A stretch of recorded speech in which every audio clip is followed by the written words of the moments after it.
Picnic घेतात त्याका आपही मध्ये हंगा डायरेक्ट ಎರಡನೇ ಒಂದು ವಿಷಯ ಆಗಿತ್ತು ನಮ್ದು. ಈ ಎರಡನೇ ವಿಷಯ ಅವ್ಯವಹಾರ ನಡೆಸಿರುವಂತಹ ಕಾರ್ಯದರ್ಶಿಯಾದ ರಾಮನಾಯ್ಕರನ್ನು ತನಿಖೆಯ ಮುಗಿಯುವವರೆಗೂ ಸಂಘದ ಬಾರದಂತೆ ಅಮಾನತುಗೊಳಿಸ್ಬೇಕು ಹೇಳಿ ಅವರನ್ನ ಯಾವುದೇ ಕಾರಣಕ್ಕೂ ಈ ವಿಷಯಗಳೆಲ್ಲ ನಡೆದ ನಂತರನೂ ರಾಮ ಅವರು ಏನು ಬೇಲ್ ಮೇಲೆ ಹೊರಗಡೆ, ನಾವು ಫಸ್ಟೇ ಮೊದಲೇ ಹೇಳಿದ್ವಿ, ಯಾರು ಜೋಡಾ ಜನರು ಅವರಿಗೆ ಅವರು ಏನು ತಮ್ಮ ತಪ್ಪಾಗಿದೆ ಅಂತ ಹೇಳೋರು ಎಲ್ಲ 4 ಜನ ಮೇಲೆ ಒಪ್ಕೊಂಡ ಮೇಲೂ ಅವ್ರಿಗೆ ಯಾರೇ ತರದ್ದು ಬೇಲನ್ನ ನೀಡಬಾರ್ದು, ಜಾಮೀನನ್ನು ನೀಡಬಾರ್ದು ಹೇಳಿ ನಾವೆಲ್ಲ ಮಾತಾಡ್ಕೊಂಡಿದ್ವಿ. ಆದ್ರೂ ನಮ್ಮಲ್ಲಿ ಯಾರು ಕೆಲವರು ಜಾಮೀನು ಕೊಟ್ಟಿದ್ದಾರೆ ಅದು ನಮ್ಗೆ ತಿಳಿದು ಬಂದಿಲ್ಲ. ಬಟ್ ಅವ್ರನ್ನ ಜಾಮೀನು ಕೊಟ್ಟು 2 ದಿನದಲ್ಲೇ ಹೊರಗೆ ತಂದಿದ್ದಾರೆ.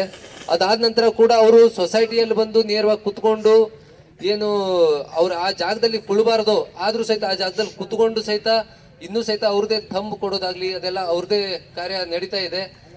ಸೊಸೈಟಿಲಿ ರಾತ್ರಿ 7-8 ಗಂಟೆ ಮಟನೂ ಕೊಡ್ತಾ ಇದ್ದಾರೆ. ನಮ್ಗೆ ಯಾಕೋ ಅದರಲ್ಲಿ ಅವ್ರ ಇದರಲ್ಲಿ ಏನೋ ಮತ್ತೆ ಸಂಶಯ ವ್ಯಕ್ತವಾಗ್ತಾ ಇದೆ.